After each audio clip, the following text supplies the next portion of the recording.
The headline is chilling. IDF soldiers ordered to shoot deliberately at unarmed Gazans waiting for humanitarian aid. It seems everyone, including ordinary hungry civilians, are deemed to be targets. The IDF is actually communicate the Gazan population by fired live ammunition. As you saw right there, we're learning horrific new details about the IDF's recent conduct in Gaza, thanks to a damning report from Israeli newspaper Haaretz. And as the journalist was saying right there, the IDF was ordered by their leadership to communicate with totally unarmed, peaceful Palestinians by firing at them with live ammunition as a policy going forward.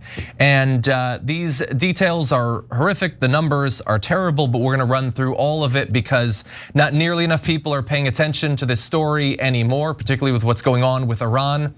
But the situation there remains as horrific as anywhere in the world, and the numbers are climbing every single day. And so these aid centers that have been the site of near daily massacres are run by the Gaza Humanitarian Foundation. It's been in the Gaza Strip since May. It's an organization that was set up by Israel working with US evangelicals and private security contractors. It's staffed by American and Palestinian workers and then secured by the IDF from a few hundred meters away. And since they've opened just 1 month ago, there have been 19 different shooting incidents there. And according to the Gaza Health Ministry, 549 people have already been killed in just 1 month near these aid centers, just waiting for food, the small amount of food that is allowed through when enough food exists for every single man, woman, and children there to be perfectly fine, but they don't let it in. And then when it comes in, you are risking your life every single day going to get it. Over 4,000 people have been wounded, and we don't know for sure what these numbers are. That's what it's believed. And those numbers are so insane. I mean, I was recently watching Andor, and they wanted to create a fictional scenario that would drill home how cruel and evil a regime was. And they had a smaller massacre than that. And that was enough for people to understand who the bad guy in that story was. And that number will be higher tomorrow, and it'll be higher the day after that. And if you're a Palestinian in the area, there's nothing you can do but continue to go to the place where you just might be murdered, because otherwise you and your family will likely starve to death. And so this is not just a series of accidents or miscommunications, as Haaretz reported. This is the policy. This is working as it is supposed to. According to officers and soldiers who served there, this is not just the people being murdered saying this. This is those serving in this area. The IDF fires at people who arrive before opening hours to prevent them from approaching, or again after the centers close to disperse them. Since some of the shooting incidents occurred at night ahead of the opening, it's possible that some civilians couldn't see the boundaries of the designated area. Others might have believed that worst case scenario, they would be told to leave, not shot by the military. And so a lot of miscommunications here, sort of understandably. One soldier said, "It's a killing field. Where I was stationed, between 1 and 5 people were killed every day. They're treated like a hostile force. No crowd control measures, no tear gas, just live fire with everything imaginable. Heavy machine guns, grenade launchers, mortars. Then once the center opens, the shooting stops and they know they can approach. Our form of communication is gunfire. We open fire early in the morning if someone tries to get in line from a few hundred meters away, and sometimes we just charge at them from close range. But there's no danger to the forces. I'm not aware of a single instance of return fire. There's no enemy, no weapons." This is not, where they over-exaggerate a threat. Someone threw a rock so they needed to blow up a building and kill 100 civilians or whatever. They're not even pretending that there's a threat.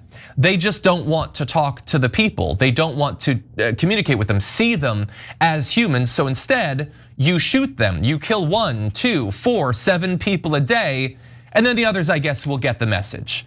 And so this is not like us reporting on, hey, the Guardian looked into it and 6 months ago there was a bad massacre. It could be happening as we do this show. And by the time the Young Turks goes live on Monday, it will have happened multiple times again. And they are hoping, and we'll get more into the propaganda aspect of this, they are hoping that nobody gives a damn about this story anymore and doesn't care at all about the ever-growing list of people who've been killed just desperately trying to feed their families. Yeah, so lots of devastating facts here. First of all, when you target civilians on purpose, that has a name. It's called being a terrorist.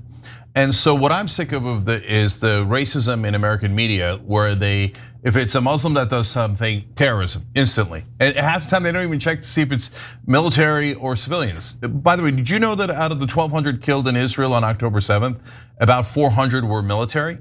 So it's still a despicable act. They still killed over 800 civilians, but they just lump it all in. Even if you kill Israeli military, you're not allowed to do that, you're a terrorist. But Israel can kill your civilians on purpose, and no, they're not a terrorist state, because that only applies to Muslims. So it's just a racist word. It doesn't mean anything anymore, it's trash. Unless you say, no, yes, from now on, we're calling Israel a terrorist state, because they are definitely killing civilians on purpose. And you know the daddy's unfortunately theme here, the program they have where they wait for somebody that an AI picked to go home that they think might be connected to someone who else is connected to someone who was Hamas at some point. Again, it's AI picking, they have no idea, okay? And they wait for them to go home so that they could kill their entire family and their children along with them. So people who target children and civilians on purpose are terrorists, and that is the IDF. It's indisputable. The only reason why you would argue it is if you're racist and say, yeah, no, only Muslims get called that. Okay, so so I don't want to hear anybody being offended about, anti-Semitism. No, I get to be racist towards you, but you don't get to be accurate in your labels against me. Okay, so none of that crap. Okay, now let's talk about the wanton slaughter that Israel does in this despicable genocide. Okay, so this is straight out of the textbook genocide situation. So I've told you this before. Srebrenica was a genocide, considered a genocide by the UN and by all scholars. About 8,000 Muslims were killed, so a much lower number than here in Israel. And they targeted Muslims just like Israel's targeting Palestinians. And they did the same exact trick.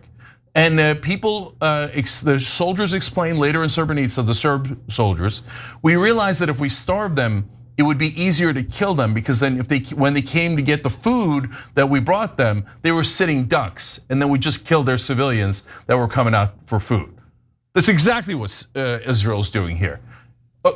If you think that all of this is self-defense, you're a terrible person. It's not self-defense at all. October 7th was 2 years ago.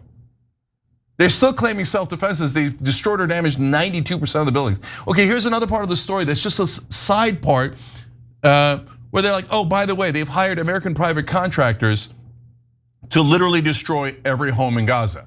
And they get paid $1,500 per home that they destroy. Wait, it always gets worse. They're given carte blanche. So if they see anyone near a home, including someone who owns the home, they murder them. They have a right to kill any civilian around a home that they want to demolish. And since they're getting $1,500 per home that they're demolishing, they want to hurry. So they were like, okay, go smash that one, smash that one. So wait, are you looking for Hamas? No, they're destroying all the homes. And if anyone's near the homes, they murder them. These are 100% terrorists. Okay, and then US evangelicals are part of this scheme. Think about how twisted you have to get Christianity, that you go near the birthplace of Jesus, not to feed the hungry, but to murder the hungry. No, stop calling yourselves Christians. You're not Christians at all. Tom Massey's right. Real Christians don't want genocide, are not in favor of the slaughter of 17,000 children, or don't agree with the terrorism of Israel. So, and then every step of the way, just when you think it can't get worse, it does. Israel has a version of the game red light, green light that you've seen in Squid Games, a lot of you. They're saying basically that's what they're playing with the people who are trying to get food. And so I saw last night Gaza, Journalists Under Fire by Brave New Films. You should watch that movie, bravenewfilms.org. We'll put the link down below. make sure you watch that movie. It is so powerful. Israel is clearly murdering journalists on purpose. They're clearly murdering civilians on purpose. And so in this case, what they're reporting, Haaretz is reporting, an Israeli paper, is they're saying, oh, these people are desperate. They're trying to get food for their kids. And that was in the movie. One of the guys who'd been shot trying to get food, he's like, either my kids are gonna starve or I'm gonna risk getting shot while trying to get food. So they have them stop and go, and maybe they're amused at murdering them when it was red lighting, you still went, so I murdered you. This is the current state of Israel. Deeply, deeply terrorist state. And we give money to these terrorists. Those bullets are paid for by American taxpayers. You know that sometimes at these food centers, they throw hand grenades. They throw hand grenades at civilians coming to get food. This is German level now. And I don't care at all if you're offended. If you're more offended by me calling the Israelis terrorists and Germans than you are at the civilians that they're murdering, something wrong with your moral compass. Like if you're like, 17,000 dead kids, who cares? He offended me with a word. He's not allowed to criticize us like that. Okay, then you're a terrible person. You should be spending all of your time trying to end this massacre. I mean, Jink, you said it all. I mean, this is sick by any stretch of it. It's sick. The Biden administration is complicit as hell. They got blood on their hands. President Biden should have done something about this when he was in office, because we knew what was gonna happen when President Donald J. Trump got in office. All he's doing is continuing what the Democrats set up. So it's not just President Biden, it is that entire Congress is complicit in this genocide. But by the grace of God, there go I. And as a woman who was raised up in the Christian church, the Black liberation theology, what would Jesus do? He wouldn't do any of this. He would be with the people. So you shoot them outright, then you starve them to death, and then you shoot them when they try to get food. I mean, this is sick as hell, and everybody should be thoroughly disgusted by this. And Jink and John, something that the United Nations Secretary General just put out about 6 hours ago. He said, diplomacy and human dignity for all must prevail. What is wrong with that? I mean, I'm just trying to understand why people can't understand that. He said, as people in Gaza face injury and death, this is what he stresses. We cannot, quoting him, we cannot allow the suffering of Palestinians in Gaza to be pushed into the shadows. Amen to that. This country is complicit. We got blood on our hands because it is our weapons, our money that's aiding and abetting a freaking genocide. And I know we talk about how many children that are killed because that is devastating, and we're hoping that when people hear the word children are being killed, that they'll have a little more compassion and mercy. But that doesn't seem to work because it's Palestinians. So as far as I'm concerned, Jink and John, all of the innocent civilians that are being killed, whether they're children, men, women, family, and friends, all of the people in that region are suffering. Either they're being shot straight up, or they're being starved to death.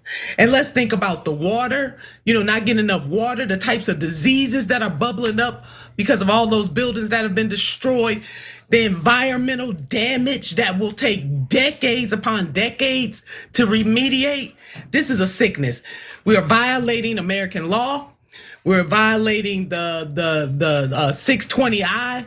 That is very clear that when a president of the United States, the Foreign Assistance Act, that is very clear that when the president of the United States of America has been informed that a country that we are giving weapons to is not allowing aid to come into the place for the civilians. That president is supposed to stop this. So damn it, that goes for Biden, who failed, and definitely President Donald J. Trump is failing now. He ran and said he was gonna do this thing differently, not just in Gaza. He said he wasn't gonna be a war president. Yeah. It's sick, this is sick. This is sick. And now he's asking for a Nobel Peace Prize. If only there were a terrible conflict that you could do literally anything to help stop. Yeah. And doesn't a war require equal sides to have equal power? This is a war on Gaza. Because they don't have equal forces. They don't have European nations on their side that'll weapon them up. This is a war on the Palestinians in Gaza. It is not it's not a war, it's a war on. Every time you ring the bell below, an angel gets his wings. Totally not true, but it does keep you updated on our live shows.